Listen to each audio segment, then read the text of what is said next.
Use the Force, Luke. Live long and prosper. I was going into Toshi Station to pick up some power converters. Lilu Dallas Multipass. Shut up and take my money. By Grabthar's hammer. What a saving. One does not simply walk into Mordor. X never, ever marks the spot. Winter is coming. You're a wizard, Harry. Stay a while and listen. Hey ho, Kermit the Frog here. Bow ties are cool. So say we all. This is a Play on Nerds.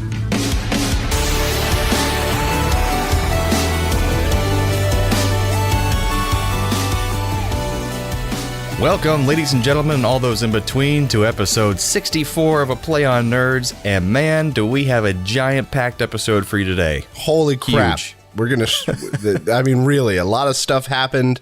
Thanks to Comic-Con, we have a ton to talk about, and we're excited to talk about it with you folks.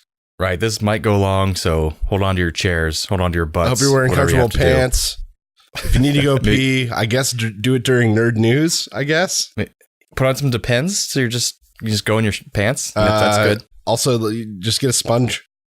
Yeah, just sponge bath yourself down. That's right. But I'm Jarman, and this is my co-host. I'm Steve. Steve. I'm the other guy. So we're going to jump right into things so we don't go for 3 hours here. What have you been up to since that last podcast we did, sir? So I got a little bit sick, and I've been nursing a cold for probably about a week and a half, just sort of one of those long, drawn-out ones. But what really put it over the edge is Ann and I finally got 2 large IKEA items so we could make room for the rest of the baby stuff. Nice. And to try to surprise her, they got delivered on Saturday after she left for work, and she did this whole thing, well, I'll help you when I get home. But mind you, she's super pregnant. So that's not, I'm just going to end up worrying about super pregnant wife helping me. So I decided I'm going to do both pieces by myself. Heck yes. So I'm a man and I do it and I'm sweaty. And then I rearranged all the furniture because we'd been talking about that. And I was like, I'm already awful. Let's do this. So I went to bed just exhausted Saturday night and woke up Sunday and the cold had just taken over my life. Of course. It just moved in while I was weak. So good for you, cold. Good strategy. Yeah. But everything is rearranged. We have everything in the configuration we wanted for when the kid gets here. And I now have a display case for all of my nerdy stuff so the kid doesn't play with it. Beautiful. For my toys, so the kid doesn't play with them. There's a big difference between adult toys and kids' toys. That's folks. right. Mine are collector's items. Yeah, they're not even sexual. They're just no, I mean, not in that. There's a different case for that. It's a more private case. Of course. And then other than that, so I think at this point I've revealed on the show I work for Apple. That's happened at some point. Well, this week I almost made a complete fool out of myself in front of our CEO, Tim Cook. Oh, God, how? So I was pushing a large and loaded up cart of stuff across campus. Big, heavy bastard. And I'm going through just the middle of campus, middle of the day, and I see a young guy kneeling down, and he's got this big, nice camera out, and he's snapping pictures. So we don't allow pictures inside of campus. It's just, it's a secrecy thing. It limits liability. And so I stop my cart and I'm about to turn and give him the, hey, you really can't be doing that speech. And then I realize what he's taking photos of. And that's Tim Cook, the CEO, coming out of the primary building. And that's when I realize I'm in the middle of some sort of photo op. Oh, God. I am dead in the middle of some sort of photo shoot that is going on with our CEO, and I've got a giant cart in the way. You're like blocking the camera? Yeah, a little bit. So I like hurry my butt up and kind of just push to get out. And as I'm probably 5 to 6 feet away from Tim, I say, sorry, bad timing on my part. And of course, Tim, being the gracious Southern gentleman he is, said, oh, that's all right. Don't worry about it. But that the first words he said to you? That counts as me having a conversation with Tim Cook. Wow. Is that the first time you've seen him in person, too? I mean, you see him. Oh, okay. Like all the people that you guys see like on the keynotes and make announcements, they're just around. They have offices. That's pretty neat.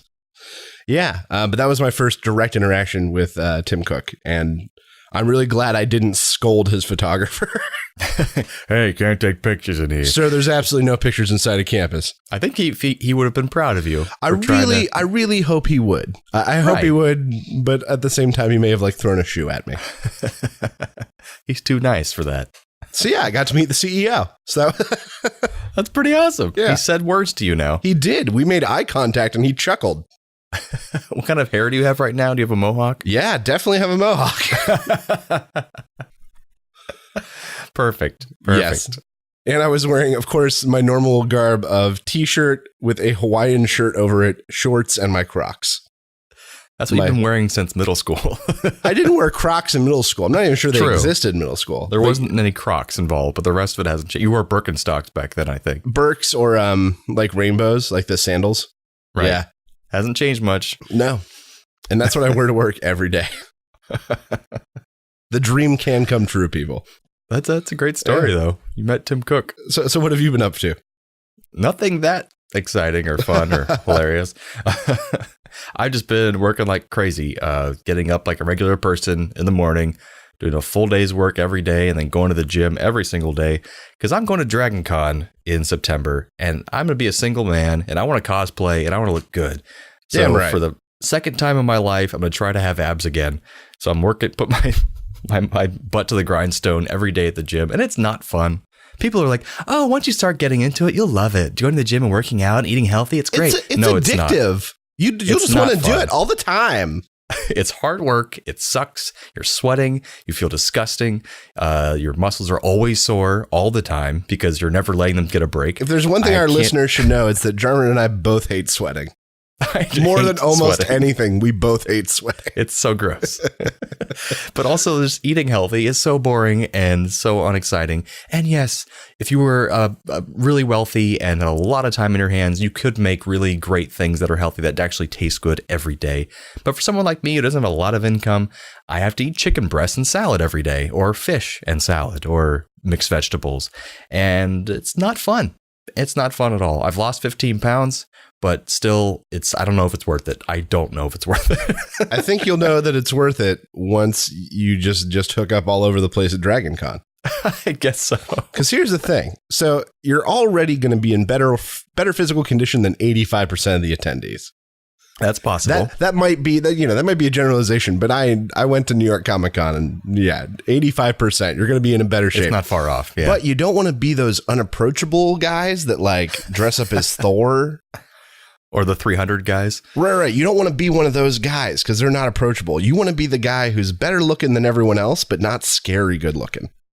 Or at least covers it up with a nerdy t-shirt or something. Right. You want to be in that realm, and that's when you get the ladies. The approachable, but not ugly realm. Right. Yeah, I think that's fair. That's where you want to be. You want to be in that, like, probably not higher than 95%, but not lower than 85%. Like in that 10% It's a sweet range. spot. It is. It's a sweet spot. I'm going to make that happen, man. Seriously. Sweet spot.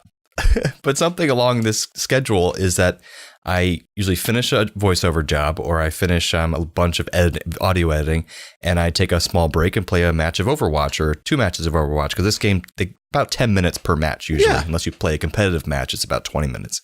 But I do that, and then I'm actually last night, at the end of the night, when there's no one else in my office suites, I can turn on my mic and join voice chat and be a goofball. So it's my kind of outlet. So I do a lot of funny voices, or I'll do the voices of Soldier 76 and other characters in the game just to screw around. And people usually like it and they have fun with it. And so one guy's like, man, you're really good at those voices. Like, are you a voice actor for a living? And I said, actually, I am. He's like, well, that's crazy because my dad is actually dating a voice casting director in San Francisco.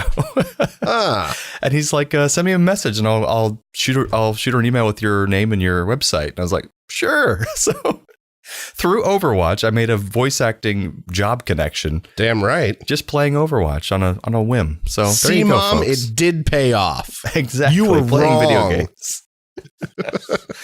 So that's my little catch up there. That's what's going on with me. Well, good. I think that takes us into nerdy news. It's time for Nerdy News.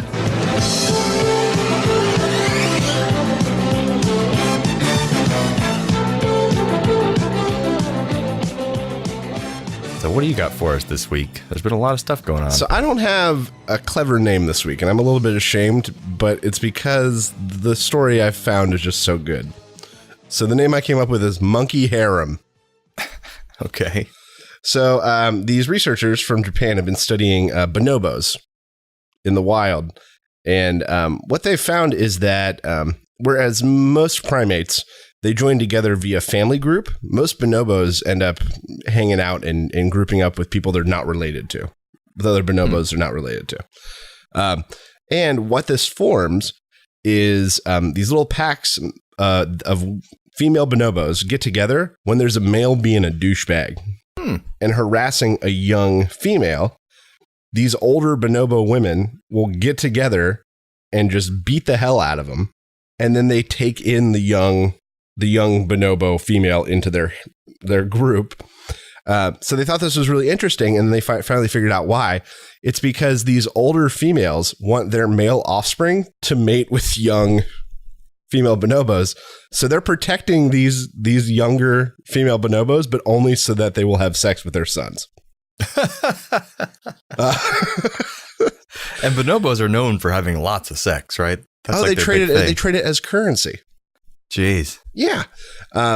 But so yeah, that's just fun that what seems maybe a little bit like altruistic is actually just greedy and forming a harem. It's so weird because I just heard a story on another podcast about this some kind of Chinese village that was overrun with bonobos because they were populating so much, so they had to just abandon their whole town. Man, like houses are just empty now because there's just bonobos attacking everywhere. So it's like Planet of the Apes is what you're telling me. Pretty much. Just they're like having sex on your rooftop and stuff. And then I found a story that interlaces both of us. So the Jim Henson Company has partnered with another company called Narrativia, and I'm hoping you know what this is, to develop a movie version of We Free Men. No. Which is part of the Discworld. Oh, I've heard of the Discworld series of books. Yeah. Series. I wasn't sure if you'd read or not. But yeah, and it looks weird. That's probably the best way to put it. It looks weird. So they're going to do like a kind of a live action with humans and puppets, or? That is yet to be seen. The main characters in the story appear to be humans, but who knows? Huh. Jim Henson hasn't really done like a third-party movie like this in a really long time, so I'll be interested to see what the company does. Yeah, any of their collaborations would be cool. Yeah. The last one I can think of is like Mirror Mask. And that was in 2004. Oh, that wasn't that great, actually. It was weird. Not a fan. Some people love that movie. That was weird. Oh, well. So Jim Henson stuff's still alive. Good. I'm still looking forward to Julie's Green Room on Netflix, which I think I talked about. I vaguely remember that. Yeah, it's a show with Julie Andrews and puppets where she tells kids about joining the performing arts. Right. That should be neat. Yeah, I'm hoping it turns into something. And just keep the future generations of kids knowing who the Muppets are. Just at least having some idea. I don't need them to be involved. I don't want Muppets to go away. Absolutely not. So what do you bring us? In my nerdy news, actually some stuff that came out from Comic-Con, but fun stuff. One little thing was Avengers of Infinity War, if I can say that word. Avengers Infinity War. It was going to be part 1 and 2, which I thought was a little weird, and they're going to release it over 2 years. It's now going to be a standalone film, so it's just Avengers Infinity War. And the next one after that is currently just Avengers Untitled for right now. So they're kind of making that like probably a farther away sequel, which I think makes more sense. Right. I mean, having all those actors casted over 2 movies, maybe filming both at the same time, it's just a monstrosity. Just, clip it down. And you have so many characters now that you can spread it out with other movies and really milk it. Yeah, exactly. Milk it, make smaller stories, that kind of thing. And other Marvel news, Kurt Russell was officially revealed to play Chris Pratt's father in Guardians of the Galaxy 2. Yep. Which I think is great casting, because Kurt Russell's awesome. And he's playing Ego the Living Planet. Whatever that means from Marvel Comics. And if you see pictures of it from Marvel Comics, it's a giant planet with a face that talks. Good. But then they showed his costume at Comic-Con. So he wears a regular human costume. He's in human form. So I don't know. Maybe he turns into a planet. I don't know how that works. Maybe some other Marvel geeks out there will know what that means. Yeah, I read a little snippet that like someone said, and they really do a good job explaining how a planet would have sex with a human woman. So I'm like, all right, well, maybe, maybe they do. Maybe I guess that could be legit. That's a thing someone can do is make a good explanation for that. Sure. Yeah. So that'll be the true test of this movie is if how they get it on makes sense. Yeah. So I'm excited about it. I mean, but I'm excited about all the movies that they announced, which we'll be talking about later in our giant trailer review section. It's going to be giant, the trailer reviews this week. Huge. Thanks, Liam Neeson. Oh, yeah. I'm going to find you, and I'm going to be your friend. Your monster friend. I'm a monster. And I will kill you. A monster friend. But for the main segment, we're going to talk about 3 things that we both saw that I don't know whether we liked or not, but that's why we're going to discuss it. That's right. Stranger Things, Ghostbusters, and Star Trek Beyond.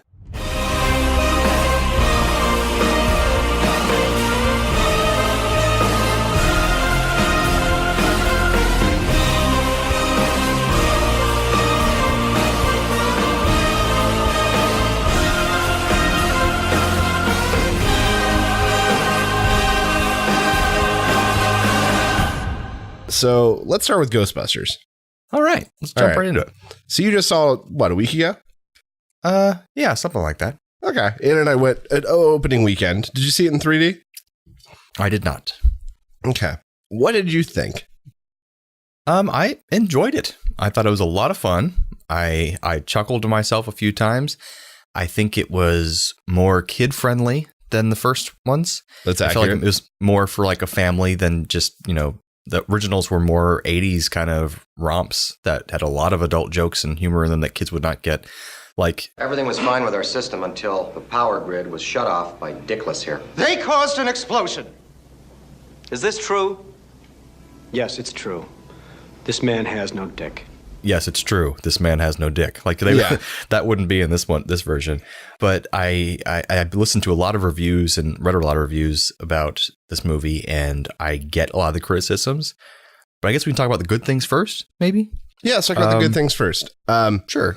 So honestly, good things. The two best characters in the entire movie were Kate McKinnon and Leslie Jones.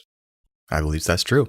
That they were both the most well-rounded, the most well-drawn, and the most, despite Holtzman being ridiculous, the most real characters there. In that way, I feel like Kristen Wiig and Melissa McCarthy really kind of fell flat in their roles. Yeah, and actually that's part of the criticism I'll have to jump into now, because it's exactly the same point, is that their characters are barely any different. Melissa McCarthy and Kristen Wiig's characters, like almost the same person. They were just boring. They didn't have anything to make them unique. Yeah. Except for the context of their characters. Like one wanted to stay out of paranormal, one didn't. But they're like the same character, and they weren't interesting. And then what's his name? Chris Hemsworth. Chris Hemsworth, while a little overdone at times, also did a really good job. I love that. That was hilarious. There were a few times where the joke felt really forced. True. But that being said, he had the funniest moments. Like, hey, I'm about to go to an audition. Which one of these photos make me look more like a doctor? Me playing saxophone or me listening to saxophone? And it's literally a picture of him shirtless playing a saxophone and a picture of him with his ear up to a saxophone. Like, just that moment was one of my favorite moments of the entire movie. Oh, I laughed out loud for the moment where she says, hey, can you answer the phone? Can you answer the phone? He's like, oh, I can't do that. It's in the aquarium. No, the one right in front of you. Oh, I can do that. All right. Yeah, I can do that. I love that. That was really funny. Another one of my at the end, when the main villain has been resolved, and they're like, Kevin, where'd you go? He's like, oh yeah, I went looking for you. I went looking for you over in that deli. Got a sandwich. and she takes it and throws it away. And he goes, a little bit of help, and someone throws the sandwich back to him. Like that, and the fact that he thought that he was the one that made it happen.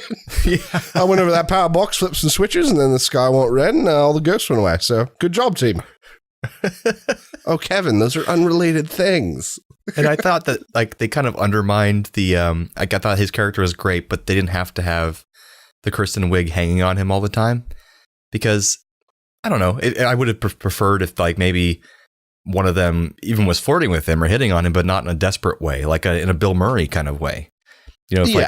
Like maybe Melissa McCarthy could have hit on him in a very overconfident Bill Murray type of style, and that would have been more of an equivalent, as opposed to Kristen Wiig desperately throwing herself at him, which I thought was unnecessary and kind of out of character. I don't know. I think that what at least my hope is that they felt that it would be ridiculous to ignore the fact that he's a very good looking man. They just probably didn't approach it the right way. Yeah. but it was close. Yeah. I liked it. I thought that character was great for him. All right. So I think we're going to get into some spoilers here because I want to talk about some of the problems I had with this movie. Spoilers. Spoilers. Spoilers. Right. There's giant spoiler alert for this entire section. So yeah, moving forward, just expect spoilers for any of these things. Absolutely. So I am so sorry to say this. I think Paul Feig, the director, fucked this movie up. Cool. In what way? Screwed it up real bad. So the comedy lives in the wide shot and the reactions between characters that really grow a character. And the first half of the movie was nothing but close-up individual shots. Yeah, and also I could sense what you're saying too with the awkward cuts to people saying a comedic line. It's like the editing was almost bad. Like it would cut to Leslie Jones to say her full joke. Right, and it was only Leslie Jones. There was no one else in the frame. And then they would cut back to one other person reacting to that. And it just didn't, because of that, the entire cast felt detached. Like I understand what all the critics were saying about there being no chemistry. Yeah. Because I feel like they didn't have an opportunity to have chemistry on set together. And I think it's a big part of the editing was the problem. Like they probably had wide shots and two shots and stuff like that, but then they just did awkward cuts. Like they'd cut to Leslie Jones early. So like, okay, she's about to tell a joke. She tells a joke. And like it didn't land because the editing was so awkward. So that happened a lot of times. We actually saw that happen. It got better the second half of the movie, but the first half, when you really want to start to get to know the characters, just sucked. There was some writing issues, and I know that Paul Feig was, I think, a half co-writer on this, or correctly? Right. There's like co-writer. A woman was their co-writer. They fucked up. So the two things I can think of, the Swiss Army knife that Kristen Wiig ends up popping the Stay Puft Marshmallow Man with, came in way too late. Like it just felt too forced. It felt forced. Like when we're 2/3 of the way through the movie and Kate McKinnon says, "Oh, here's a Swiss Army knife, and every lady should have one." I went, "Come on!" Like they're obviously going to use that soon, right? It's obviously going to but that should have been, if they wanted to do that, that should have been the first thing that she gave her right after when they were going into their first encounter. Right, and then the big problem a lot of people had was that Holtzman kept making new equipment out of nowhere within a couple hours. She had made all new equipment within like 2 hours. Like she had no time to do that. She did it like 3 times. Yeah. And then the same sort of idea where they just should have introduced it earlier was the nuclear device on top of their car. True. That ends up being what saves them. It's like maybe you mentioned that. They mentioned that 10 minutes before it was used. Yeah. Versus the brilliance of the original one is in their first encounter, there came up the "don't cross the streams." Right. And then that ended up being the thing that saved them, as opposed to 10 minutes earlier, we mentioned there's a nuclear device on top of our car. So be careful. Like, come on. Be better writers than that. Yeah, I feel like they could have just had like maybe a few more months of script revision of this film and made it a little tighter. And then here was my big bugaboo. And it seemed like a very missed opportunity on behalf of the writers. So probably about halfway through the film, all the female characters sitting around and they go, "Abby, why are you so into this? Why, did you see a ghost once?" She goes, "Yeah, actually, I did see a ghost once." And then she goes into this really dramatic story about when she was 7, her next door neighbor dying. And then coming and standing at the foot of her bed every night for a year and her going to therapy, and then how her friend was the only one that believed her. That should have been the opening scene of the film. Oh, like showing that flashback? Not even showing the flashback. It didn't have to be a flashback. That's the opening scene of the film. She goes to school and then you get to watch them build this relationship. And it doesn't have to be a long scene. 2 to 3 minutes. That kind of establishes their characters a lot better. Yeah. Right. And then 20 years later, and then we're where they are. Yeah. That would have been great. But they just missed that opportunity. Instead of showing us the relationship, they told us about it and they failed. And they need a few more scenes to really differentiate between Kristen Wiig and Melissa McCarthy's characters, like to make them types. Because everyone in the original Ghostbusters was very unique from the other person next to them. Dan Aykroyd, Bill Murray, Harold Ramis, and Ernie Hudson. They were all very different from each other. And this one, it just didn't quite happen. So, but as more and more movies come out with all female leads or mostly female casts, I think they'll just become more comfortable, writers and directors and the actresses themselves, in becoming different types, because they've been forced into such one type for so long, or 2 or 3 different kinds of female characters you can play, that it's almost probably hard for writers to now just realize, oh, they can be anybody because they're human beings, you know? So I think they're still figuring that out and working that out, and it's going to be even better in the future. Wait. Chicks are people? What? Hold on. But yes, there were some great moments, and I did overall enjoy the film. But I feel like Paul Feig really screwed up, and I really trusted him with this movie, so that hurts me even more. But let's just talk about one more really good thing that I thought really worked out was the villain. I don't even know his name. Yeah, I think they could have done a couple more scenes, but I think he was good. I thought he was good. You knew he was creepy. You could see that he was had conviction about what he was doing. That creepy mantra was it: charge the lines, open the vortex, break the barrier. Yeah. That really took you through his plan and really foretold what was going to happen without you really realizing it. I mean, I think they've had that same problem of the villain not being that interesting or that deep, because he really wasn't. But I guess the main focus of the movie isn't really him. It's about them and just ghosts in general. But the scenes he was in were good, I thought. Yeah. So let's talk cameos. What did you think about the original cast member cameos? I thought they were good, but I agree with some people that are saying that Bill Murray was just like phoning it in. He didn't really want to be there. Bill Murray's was the worst one. Yeah. I love Dan Aykroyd's quick one. I need to go to Chinatown. It's like a block further south than I want to go, because that's how cabbies in New York are legitimately like that's legit. Just some class 5 vapors, nothing to worry about. Like, I thought that was good. Yeah, it was fitting for Dan Aykroyd as a person, because he's really into paranormal. So it's cool that he got to know a little bit more about it. I hated that I knew that Ernie Hudson was going to be Leslie Jones' uncle. I didn't even think about it, actually. And in retrospect, I should have, but I didn't even think about it until he popped up at the end. I'm like, oh yeah, that makes sense. I mean, It became very clear in my head. So she's like, my uncle can loan us a car. And then after Kate McKinnon changed it, she's like, oh, my uncle's going to be pissed. After I heard the uncle reference the second time. Right. I was like, that's got to be Ernie Hudson. It just has to be. But it was a good cameo. It made sense. And I thought the best cameo in the entire movie was Harold Ramis. As a bust? Yeah, that bust was at the Egon something Memorial Hall. Like, I thought that was really fitting and a really good way to approach that. I only heard about it afterwards because I didn't notice it in the movie. Oh, really? Man. Yeah, didn't even notice it. What a jerk. I'll have to watch it again. But overall, I enjoyed Annie it. Potts. What? Annie Potts and Sigourney Weaver. Oh, Sigourney Weaver's was strange. It was odd. It wasn't written very well. It felt kind of tacked on. It was tacked on. It was a post-credit scene that didn't have to exist. And then Annie Potts, I thought hers was the best one in the whole film.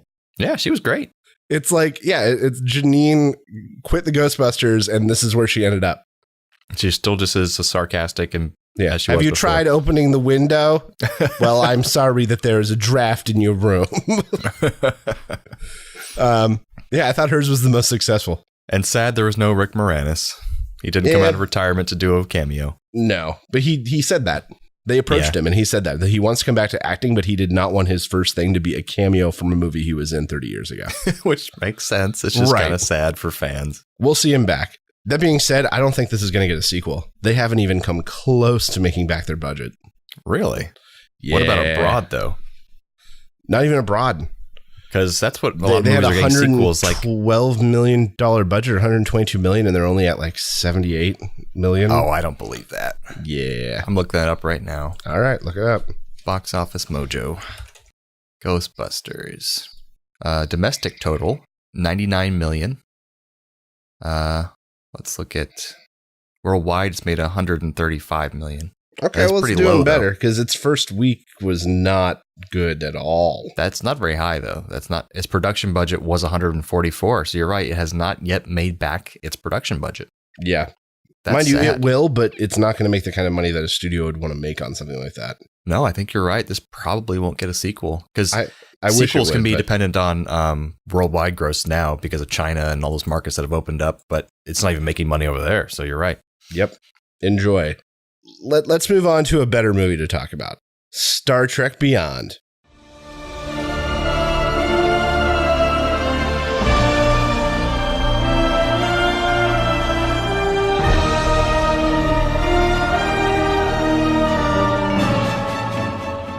I love this movie. I also very much enjoyed it.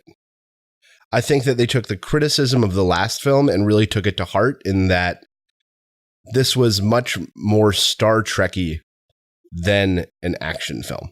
Absolutely. And I think they really did well with that. And the big thing, too, that they always say is quit trying to destroy the universe or destroy Earth in every movie. Make the stakes a little smaller, make it a little more interesting about the characters and a little focused, and it'll be better. And it was. It was all those things. It wasn't about the whole universe exploding. I mean, this guy was dangerous to the universe, but they stopped him, and it was about the characters, and it was great. Yeah. And I loved just that. I feel like for the first time in any of these Star Trek films is that you really got to see that there are other people on these ships that aren't the captain and the immediate high up crew. Oh, absolutely. They had so many callbacks and our fan service type of moments. Like when he gets, first of all, his captain's log was better than any other films have done so far, the new reboot films anyways. But then also when he dresses the ship, it just cuts to Uhura clicking her little buttons to talk to the whole ship. And then he talks to the whole ship. And they do this shot where they show everyone walking in the hallways of the ship and then stopping and looking upwards towards the intercom. And they did that so many times in the original series. It was a silly little shot that no one would do that in a modern day movie because it looks silly. Like, oh, everyone stops in the hallway and looks up to listen. Why would you look at the intercom? It's like you don't need to. But it was right from the show. And I think having Simon Pegg being co-writer on this really helped because he's funny and he loves Star Trek. Yeah. And I think sort of the prime example I can think of them making it more Star Trek-y than an action film is at one point they've got to break into like the prison camp and free everybody. And they say, we need a distraction. And I immediately thought they're going to blow something up. Right. Or go in there and just start shooting up guys and cause a distraction. But no, he rode it on a motorcycle that put up this goofy wall thing with a bunch of different hologram hymns. It was a smart move, not a blow up move. Right. And it worked. It was fun to watch. Like it was visually very neat to watch the hologram thing happen. Yeah. And it was the smart way to do it. And I really appreciated that because I had low expectations going into that scene. I had low expectations going into this movie. I wasn't going to expect anything. I mean, it was directed by a Fast and the Furious guy. And I was like, they're going to go the opposite direction we want them to go. And they're going to have even more action and explosions. But then they didn't. I was very surprised. And the only thing I really felt was tenuous was the final confrontation with Kirk and the bad guy, whose name I can't remember. Idris Elba. Krall. Was like, he has to get this thing to this one specific room before the air cycles. And I was like, wait, hold on. This doesn't feel right. This feels really forced. It wasn't the best final set piece. I mean, it was kind of neat, the whole riding the air currents. Yeah, and the gravity shift thing. That was a great idea. Running up. Yeah, that was a cool idea. But I just felt the whole, like, he has to get it to this one room and then unleash it, and then that room will go through. I was like, nah, that's not a thing. And I think I would have been, I just, me personally, would have liked it if he was full on Idris Elba by the end. Like, I wanted to see his face. I don't know. Yeah. Because he was still almost there, but it was like weird, like walrus man at that point. Yeah. So, I also thought the whole, they found a way to drain life out of other people and become space vampires. Like, I thought that was really... They didn't explain that very well. Exactly. It was just a weird choice. It was a weird vehicle to use. Yeah, it was odd. Like, I mean, they could have done that a little more simply, or maybe had one scene explaining it. Maybe they did and cut it out.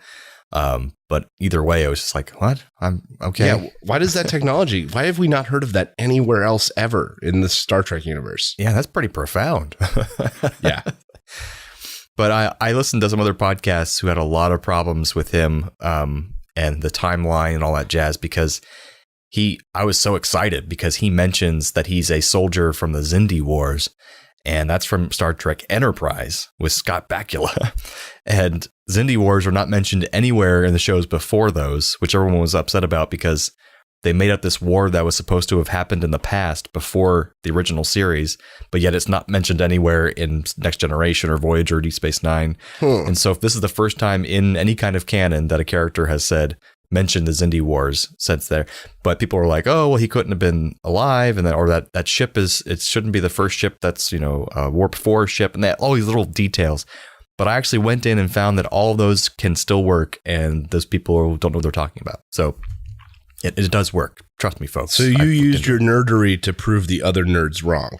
Right. Just making sure. I've seen every single episode of Star Trek and the animated series, and I've read the comics. I've read some of the books. I've played the games. You don't fuck with this guy. I don't mess around. Okay. That's right. And I know I've listened to hundreds upon hundreds of hours of Star Trek podcasts. I know those details like the back of my hand, and they actually did adhere to everything in a way that makes sense if you just pay enough close attention. That's right. Jarman goes hard to the paint. That's right. Right. But I was very excited about that because it fits in. And that ship that he was in, the Franklin, it looks just like the era from the Scott Bakula Enterprise era. So that was pretty cool. Didn't make a lot of sense, but it was cool. No. All right. So now let's talk about something that isn't a movie, but that I loved more than either of the two things we just talked about. Wait, before we move on, we should say for Ghostbusters and for Star Trek Beyond, what kind of rating would you give it? Maybe out of 5. Ghostbusters, I'm going to go ahead and give 3.5. Okay. And Star Trek, I'll give a solid 4. I will give, I think the same thing. Yeah. Weird. Yeah. All right. So what are we going on to next? But this next one gets a solid 5 stars from me. And that is Stranger Things, a new Netflix original. I think it's 8 parts. That is absolutely spectacular.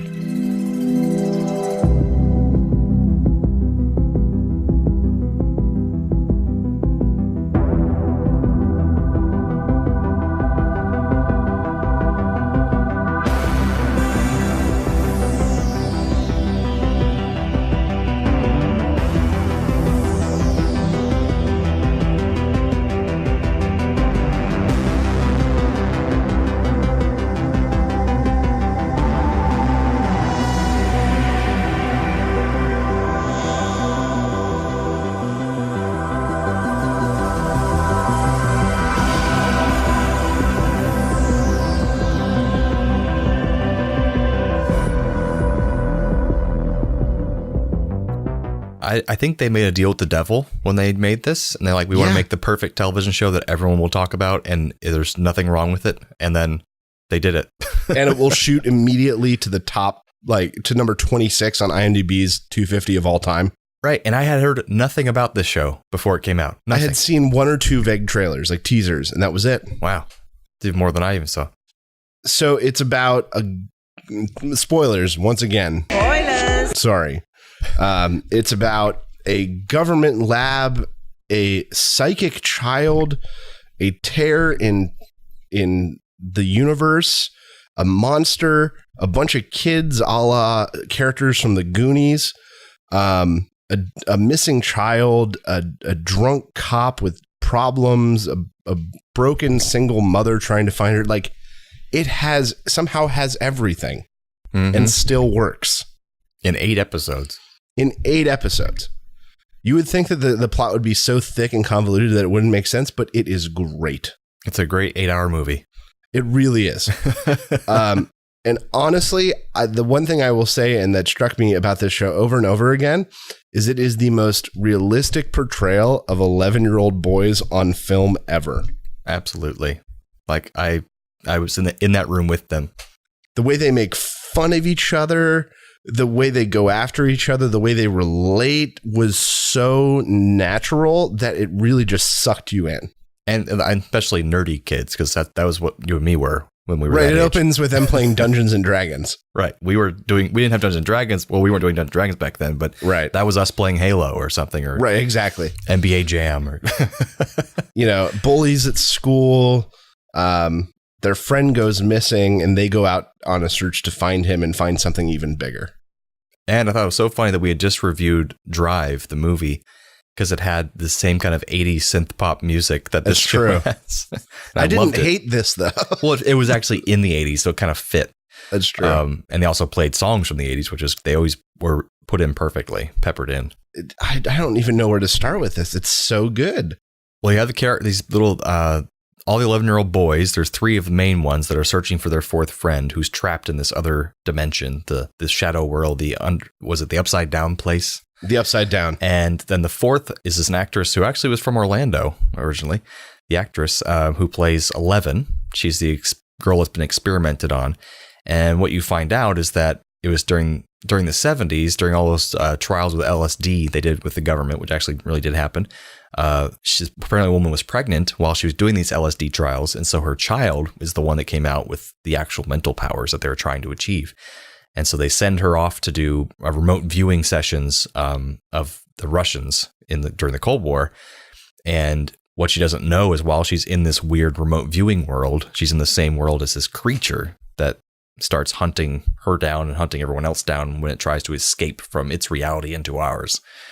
And this sounds so crazy describing it, but the show makes it work. Yeah. And the whole idea is that in that moment, her psychic powers sort of explode because she panics and she creates a semi-permanent door. Like a tear, yeah. A tear between our world and the Upside Down. And it starts abducting people into that world and eating them, killing them, doing whatever it wants to do with them. Right. And this kid gets pulled into this world and successfully hides from this monster in this other world while the other people are trying to figure out how to get to him. And Winona Ryder is, I think, although sometimes to the point of annoyance of how desperate she is and just frazzled. I didn't realize it was her until the second episode. I'm like, holy crap, that's Winona Ryder, because she's jumped into that character head first. Yeah, I really hope this is the rebirth of her career, because playing Spock's mom certainly was not. Yeah, because she shoplifted a couple of times. Who cares? But that was the big thing. We mentioned Melinda and Melinda. They were going to put her in that movie as well. Then her big thing is that they wouldn't hire her because her insurance is too high because they're shoplifting. Yeah. She's not going to shoplift anymore. Just give her jobs. I mean, honestly, and I was talking about this with Robert Downey Jr. too, who's in that same boat, that I'm mad at actors like that actors I like who denied me a decade of their career. Right. Because they fucked up. And meanwhile, they're giving jobs to people like Bronson. What's his name? The guy played W. He was Josh Brolin. Josh Brolin, who's been convicted of beating his girlfriends and wives. They give him jobs all the time, but all Winona Ryder did was steal some shit. So, I mean, give her a job. Yeah. But she does a great job as the mother of the missing boy. There's a great drunk, broken sheriff who's on the case. And he makes his mission to find this missing child because he lost his daughter so long ago to, it looks like, cancer. So he's hooked onto it. And in fact, that is my only critique of this entire thing. Mm-hmm. Is in the last episode, the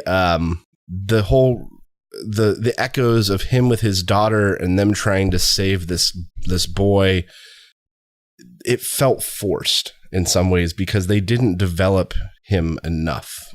I didn't feel that, but I see what you mean. But I felt like, that is literally the only critique I can find for pretty much this whole show is that one part of the last episode felt a little weird. Right. Whereas I felt like that was, I didn't really notice that, but I could see why you would say that though. But yeah, otherwise it's just such a perfectly crafted show. I hate using the word perfect, but it's pretty damn close. And that girl plays 11. She's just amazing. She's going places. She did a great job, and she's done, not to say she's done nothing before this, but very limited resume. Yeah. She's very young. But just to pull that emotion that she did when she was so young, it's pretty impressive. Yeah. But special effects were, they'd done very well because they're minimal. They're not overdoing anything. And so it's just overall, just watch it. It's only 8 episodes. Stop watching NCIS and watch this. It's so good. Check it out. Stranger Things. I think I wrote about it and then Jarman wrote about it. Yeah. I don't post much.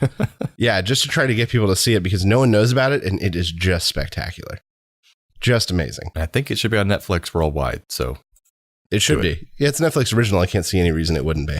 Yeah. But yeah. So in fact, Stranger Things, we're going to keep, I'm not going to go into anything else because I don't want to spoil it for you. Yeah. There's more to see. I hope that you watch this and there's much more to it than what we just explained. Absolutely. But 5 stars. 5 stars. If there was stars. six stars. 6 I'm out going of to 5. steal one of the stars that Ghostbusters should have had and just pop it onto this one. There you go. 6 stars.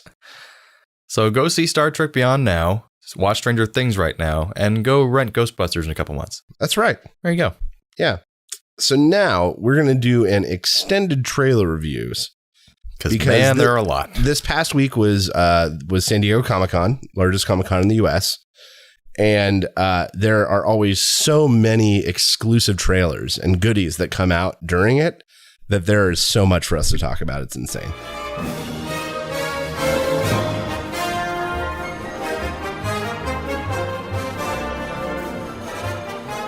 Here at Play on Nerds, we have developed an interesting rating system to bring to you our ideas on the trailers we're about to review.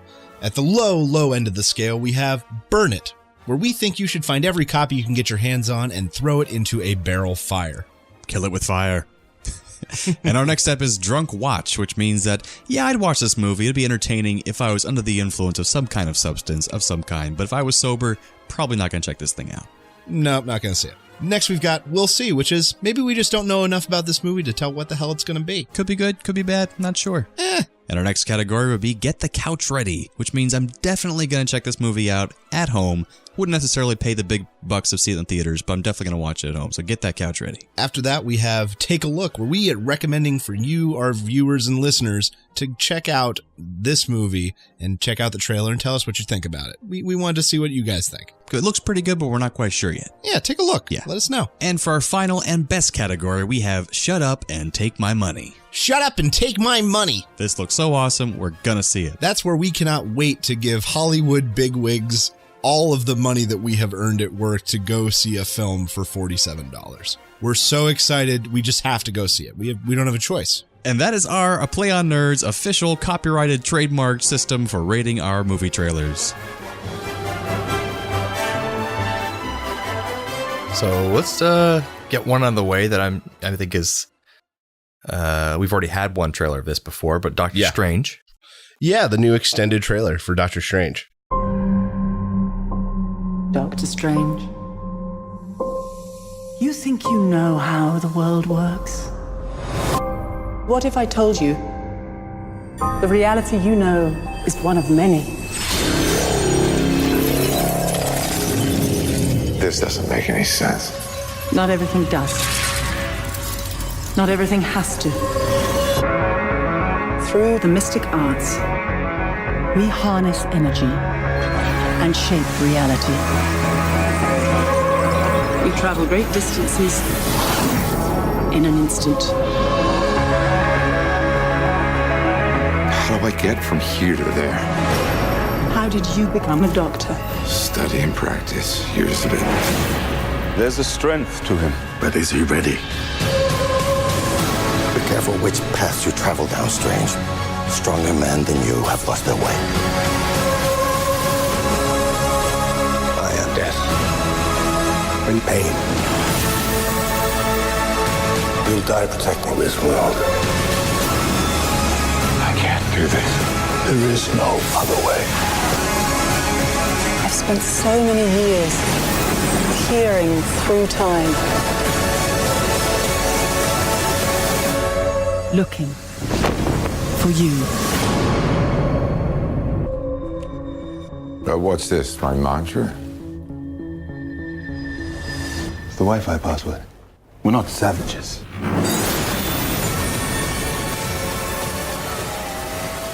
It still looks really cool. Yeah. Looks very different, a little darker than most of the Marvel movies, perhaps. It also looks a little bit more non-science-y, mystical. Right. Yeah, mystical is probably the word I'm looking for. And they think that he has one of the Infinity Stones, the Time Stone, and that's why he's able to do the stuff he does, which makes it somewhat based somehow in science or cosmically, but it's still basically magic. Right. But yeah, I like all the other Avenger films and stuff. They attempt to scientifically explain what's going on versus in this one. It's like, no, you're a magician. There might be an explanation for it, but we don't know it. Put on this magic cape and walk through dimensions. Like, it doesn't matter anymore. Yeah. Well, that's the thing. He was like the first character to be introduced that way in the comics, just completely mystic stuff. And that's what other that's why he's so powerful, because he can control so much. Wow. So they only bring him out when they have to. But yeah, I thought that they showed some really cool visual effects and gave us an idea of what we can expect through the film that we didn't really get a chance to see before. You got to see a little bit more of God forgive me pronouncing this name, Chiwetel Ejiofor. Yeah. And Mads Mikkelsen. Yeah. Mads Mikkelsen. And sort of the I don't know, roles they play or will be playing. I just thought it gave us a much better idea of the tone of the film, and it makes me that much more excited for it. Yeah, I think it looks great. And still unsettling to hear Benedict Cumberbatch speak with an American accent, but I'll get through it. I just like him because he looks like a lizard. He's like an otter. Yeah, a little bit. A little bit. Check it out. Tell us what you think he looks like, Internet. So yeah, definitely Shove and Take My Money. I think all of these are Shove and Take My Money, but we'll see. And then there's one that might not be. That's true. And let's talk about that one now. King Arthur.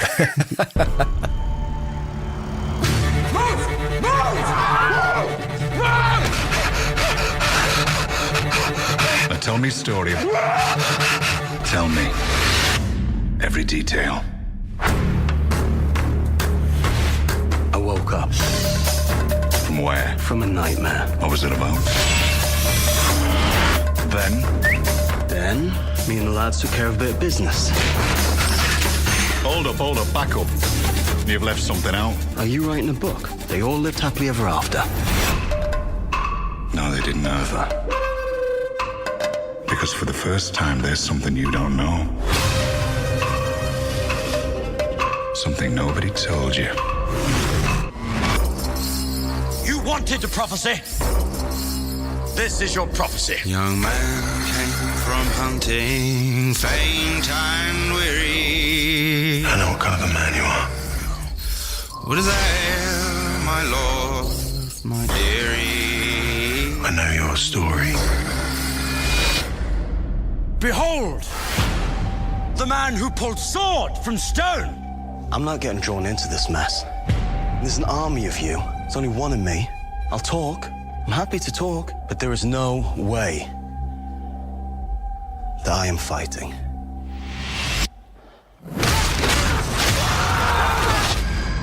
So what happens now?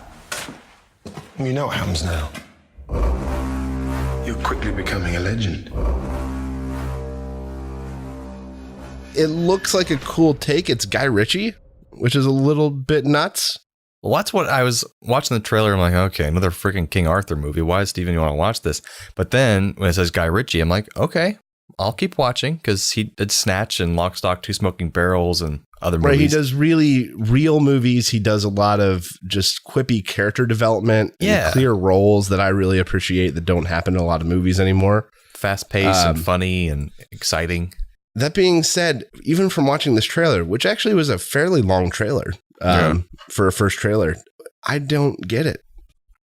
Yeah, I'm not sure what the take it. is. Like, where are they going with it? Why should I care about this versus the other 12 King Arthur movies that have been made? But it's got a couple of Game of Thrones actors, including Littlefinger. Mm-hmm. And it's got Jude Law, I think, playing Merlin. I'm not sure. It appeared to be Merlin. He had a fireball at one point. Yeah, because he's dressed like a king throughout, but yeah, and then he had some sort of magical power, so that was weird. Yeah, so I'm not sure what's going on here. I like the main guy whose name I can't remember. It's not Garrett Hedlund, is it? Let's see. We're so good at this. His name is Charlie Hunnam. Hunnam, right. Because I love Pacific Rim. So I like him because I love Pacific Rim. And he's also in that Sons of Anarchy show, isn't he? Maybe? Yeah, he is. I just looked at it. And he's also in a really great movie with Elijah Wood called Green Street Hooligans, which you should check out. I have not seen that. It kind of flew under the radar a couple of years ago, but it's by a couple of years ago, I mean a decade ago. And the full name of this movie is King Arthur, Legend of the Sword. That's right. 2017 release. I'd say take a look. Yeah, take a look. I'm not sure what it's going to be yet, but it certainly looks at least somewhat promising. Yes. All right, you pick next. All right, so before we jump into the DC universe, let's go to Kong Skull Island. It's a survey job. Just chopper them in and out. Be a joyride. You are going to tell me everything I don't know, or I'm going to blow your head off. This planet doesn't belong to us. Ancient species owned this earth long before mankind. I spent 30 years trying to prove the truth. Monsters exist. You don't go into someone's house unless you're picking a fight. What you're looking at is a monster from some bygone era. It's time to show that man is dead.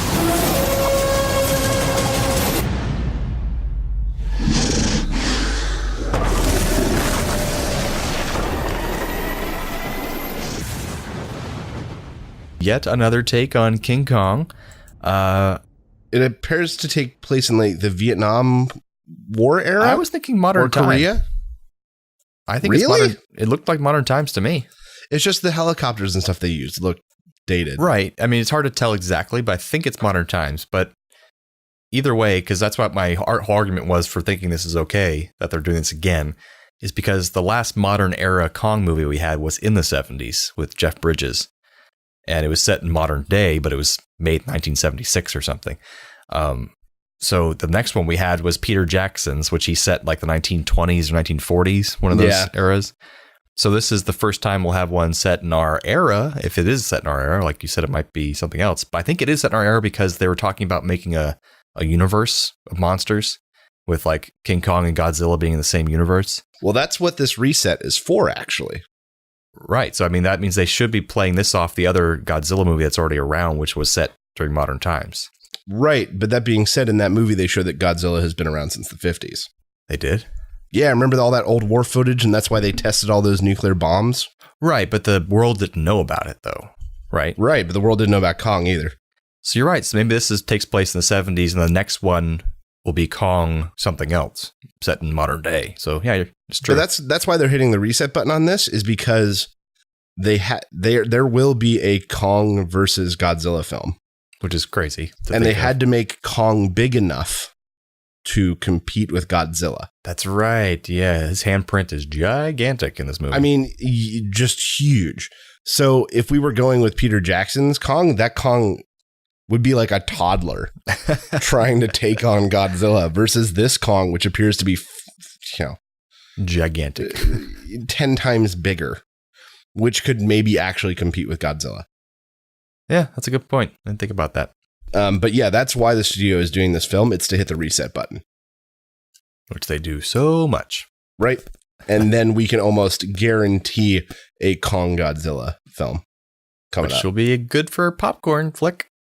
At least. Absolutely. At the very least, yes. So what do you give this one? I'm going to give this one a we'll see. I don't know if it looks good enough. Like, I understand why they're doing it, but nah. Yeah, I actually gave it a take a look because I'm optimistic, and anything that Samuel L. Jackson's in is usually fun, at least. That's true. That's actually accurate. And it's got Tom Hiddleston and our new Captain, what's her face? Brie Larson. Captain Marvel, Brie Larson. Yeah, so I'm excited about that. So, yeah, should be good, but I want another trailer to make sure it's not just a cheese fest or something. I think it could go total cheese fest. So, yeah, we'll see if that happens. But as long as it's shorter than the Peter Jackson one, we'll be good. There you go. Because somehow that movie was like 4 hours long. Because Peter Jackson. That movie was bigger than Kong. Peter Jackson doesn't make cuts. That's right. All right, so let's move on to Wonder Woman. Wonder Woman.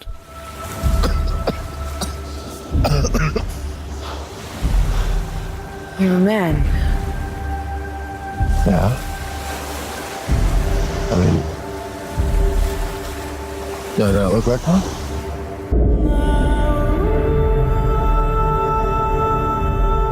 You have been my greatest love. Be careful, Diana. I do not deserve you. Have you never met a man before? I mean, what about your father? I had no father. I was brought to life by Zeus. Well, that's neat.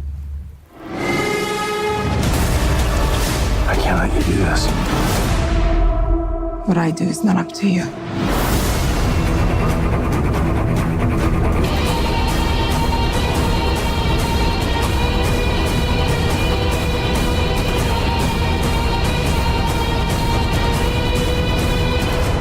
It's Etta Candy.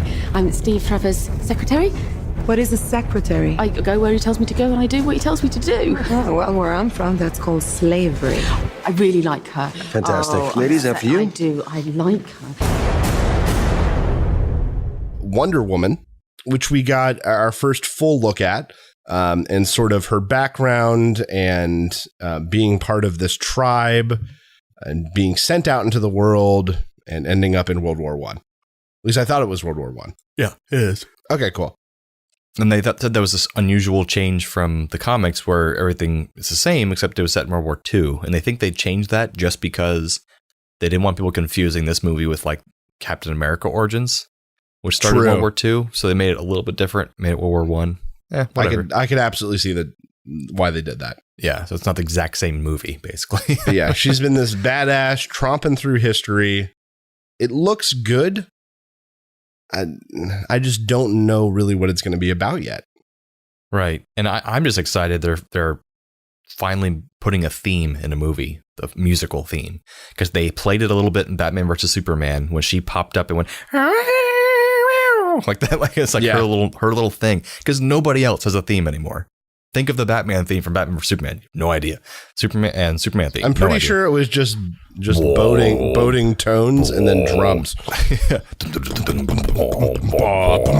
Like you can't. That's not memorable at all. But she has like that's really cool. And so they're putting that in there, and that sounds exciting. And this she looks great, and Chris Pine is awesome, as we just talked about Star Trek Beyond. So I'm glad he's in it.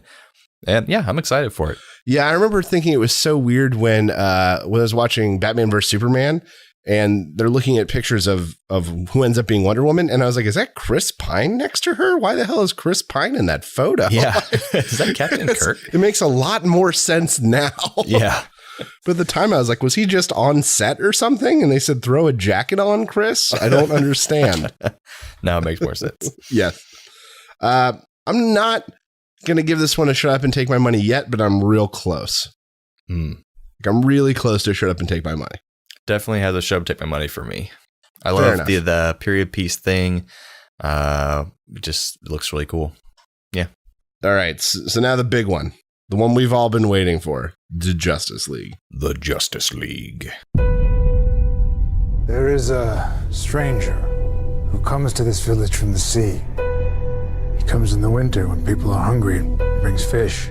He comes on the king tide. That was last night.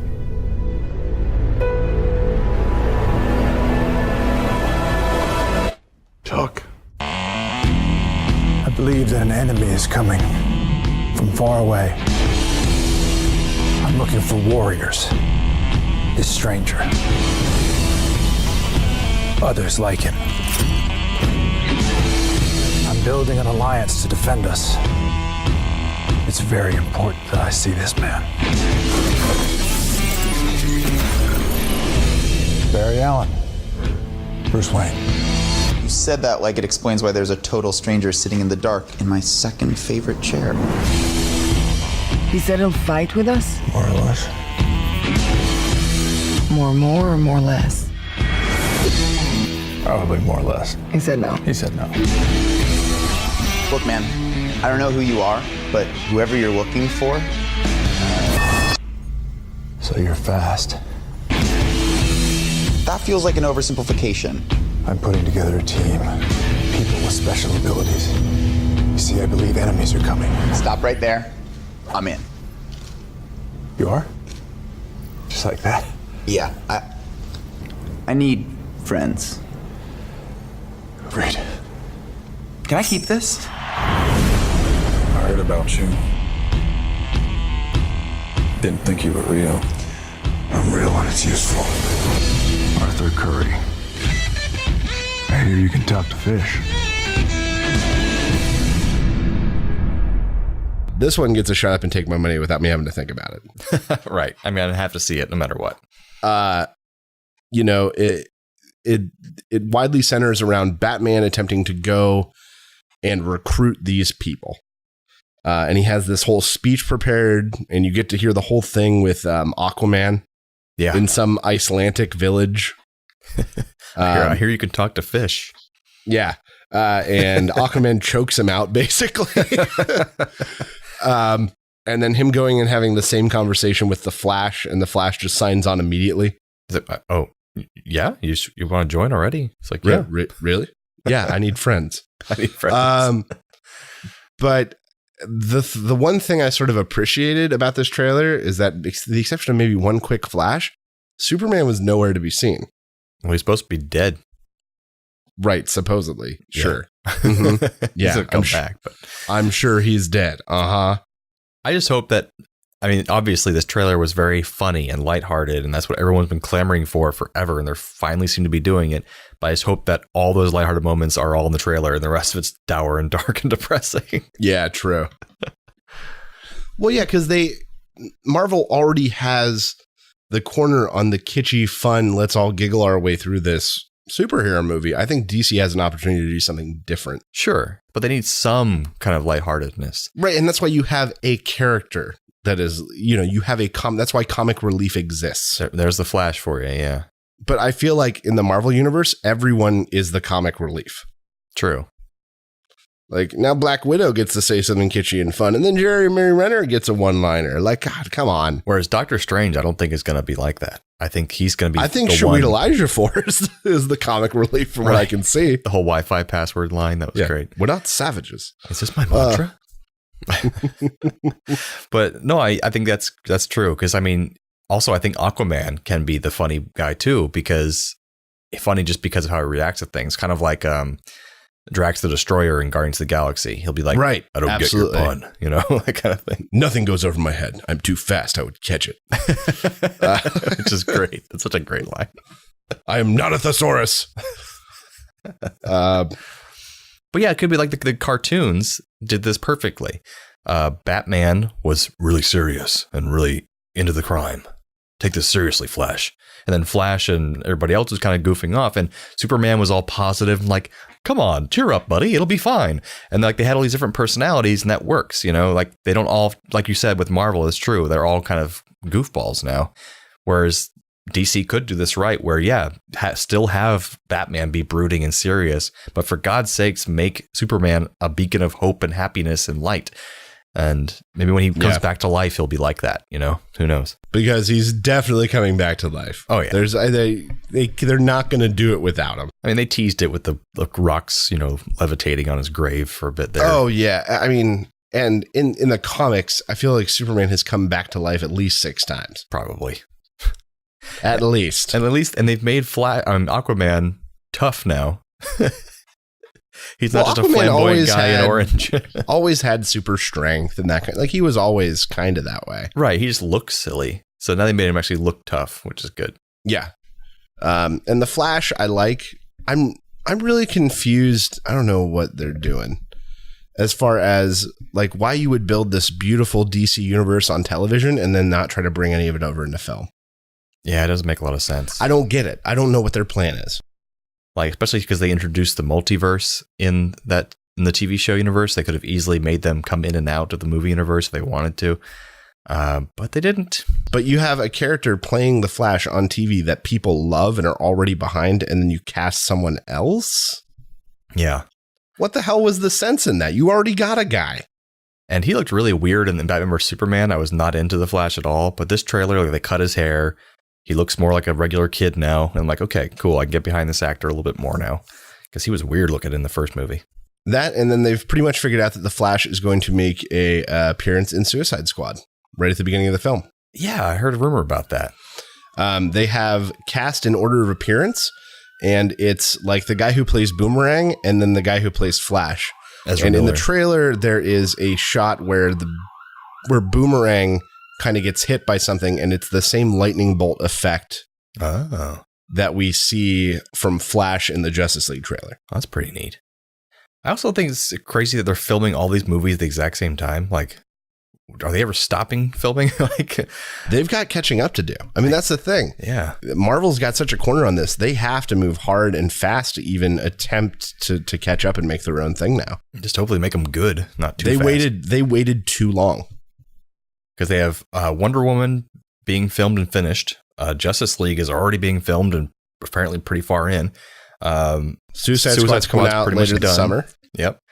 So, I mean, they just pop these things out real quick. So, yeah, it's impressive. Well, also, I feel like they were able to assemble a very impressive cast overall. True. So, because of that, I think they kind of have to move fast to keep all these people together. Right. And they almost had, which would have made it even better, they almost had Bane, what's his name? Oh, Tom Hardy? They almost had Tom Hardy as the guy in charge of the Suicide Squad, and now instead they have the really kind of stiff guy who played RoboCop in the RoboCop reboot. Oh, yeah. Because Tom Hardy had to drop out because of extended filming of The Revenant, so which finished a long time ago.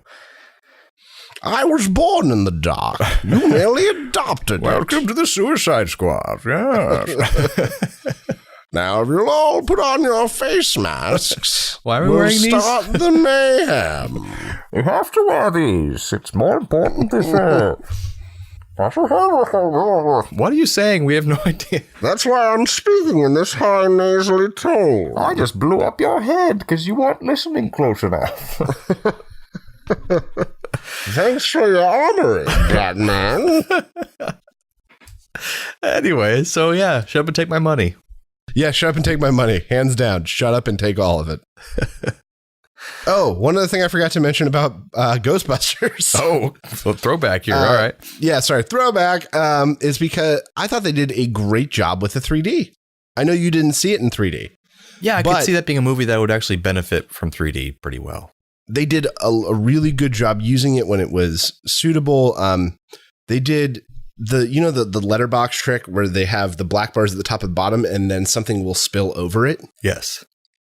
And create a 3D effect, whether you're watching it in 3D enough or not. That effect mixed in with the actual 3D was super effective. Oh, cool. Even little things. And one thing, I think Patty had a gold necklace with her name on it. Mm-hmm. At one point, she leaned forward and the gold necklace tipped over the black bar. That's pretty cool. Right, just little things. I'm like, wow, someone really sat and thought about that. It actually worked for it instead of having just 3 scenes that were 3D and that was it. That's what most movies that are 3D in quotations are these days. So yeah, sorry, but yeah, Ghostbusters, if you go see it in 3D, I think they did a very good job of actually utilizing the 3D. Very cool. Thank you for being a friend. Travel down the road and back again. Your heart is true. You're a pal and a confidant. And if you threw All right, well, now we're moving on to our thank you section. We got a couple responses this week, actually. People talk to us. So on the last episode, Daniel Hitch responded, another great episode, guys. Apologies for the complicated Brexit message, the one we read out last time about his Brexit response. That's right. Which is great. And he says, haven't seen either of these movies, but very tempted to check out both. Look forward to the next retrospective. We covered, Drive and Melinda last time, right? Mm-hmm. And he says, as for Pokemon Go, I don't play, but it's the greatest game ever. It kept my 6-year-old entertained for 2 hours around our local mall, and that is nearly miraculous. That's right. It's a great babysitter. And we also have an MP3. Can you believe it? Wait a minute. What? Hold on. From the Rusted Robot podcast, Sean Vanderloo has sent us an MP3 to play. So Steve's going to hear it for the first time right now. I'm excited. Hey, Stephen Jarman, this is Sean from the Rusted Robot Podcast. Just responding to your episode 62, I believe it was, where you did a trailer review on Kevin Smith's Yoga Hosers. That's right, he's Canadian. Watched the trailer, and I do have to tell you that Canadians, for the most part, really don't talk like that. Sure, we say sorry, but that's usually when we're apologizing to our girlfriends for something stupid we did. And I don't think we say oot and boot, but I know we say out and about. Maybe you can tell the difference between that. I don't know. That's a long-running joke that has been going on forever. Just wanted to say that I've been really enjoying your podcast. Thanks for the shout out, and keep up the good work. I do have a message for you from the Raul Julia estate. They are quite upset at the recent lack of apologies on your part. So I just had to relay that message. Hope you guys are doing well. Live long and prosper, and we will talk to you soon. Take care. Oh, that was great. And on that note, I'd like to take this moment to apologize to Raul Julia. Yes. He's right. It's been too long. We're so sorry, Raul. We apologize to Raul Julia and his estate. We're so sorry, Raul. It's been so long. Hi, this is Admiral Adama. My name's Robert J. Sawyer. This is Cena Grace. Hey, this is Stephen Amell. Hey, this is Dr. Trek, Larry Nemechek. And you are listening to the Rusted Robot Podcast. The #1 rated robot-related podcast in Northern Ontario. You should be following them on Twitter. Keep listening. Don't forget to follow them on Twitter. Subscribe on iTunes. TheRustedRobot.podbean.com. The Rusted Robot Podcast. Think about it. Rusted Robot. That was a hell of a promo. Wasn't it, though? He gets so many celebrities saying things about his show, which we eventually will get that too. We're just not cool enough yet. We just need to do impressions of celebrities saying nice things about our show. There you go. Like Raul Julia from the grave. A play on nerds. Almost as good as that steak I had at Outback. Oh, yes. And I will kill you. With the kangaroo beer. A very special sneak preview. I don't know why it was so funny. But thanks again, Sean. We appreciate it. And thanks, Daniel, for your response as well. And also for Mike Jarek for always retweeting about listening to our podcast. We appreciate that. Yes. So thanks for joining us, Internet. We're going to be back next time with a whole new episode of a lot of other just nerdy stuff that no one cares about. It's going to be a good time. Absolutely. And also, we might have a podcast after this weekend involving Preacher. We're going to do a Preacher Season 1 recap with me and Jerry Herrera. Might be doing that, so stay tuned for that. A nice little podcast release for that as well. Ooh. But thanks again. As long as you guys keep listening, we'll keep being your co-hosts. Thanks again, Internet. Stay nerdy, my friends. If you'd like to find out more about us, you can always check us out on Facebook at facebook.com/aplayonnerds. Or check us out on Twitter and Instagram at aplayonnerds. We're also streaming live game content all the time on twitch.tv/aplayonnerds. Fun videos and stuff to check out, youtube.com/playonnerds. And also please subscribe to us on iTunes and leave a review if possible, because that lets us be easily searched in the iTunes search index for podcasts. And that way we know if we stink. Exactly. Let us know if you hate us or you love us. That's always great. Check us out at our website, www.aplayonnerds.com, where all this content can be found at the tip of your fingers. And you can also always email us at anything@aplayonnerds.com. And then check us out on, I guess, Snapchat, maybe. For dick pics. Or Tumblr. Tumblr. Periscopes. You could also throw a rock at us with a message on it. Carrier pigeons. We accept cassette tapes. I love cassette tapes. We just want to hear from you. Yes, please send us anything you like at any social media outlets. However you do it, check us out. And how.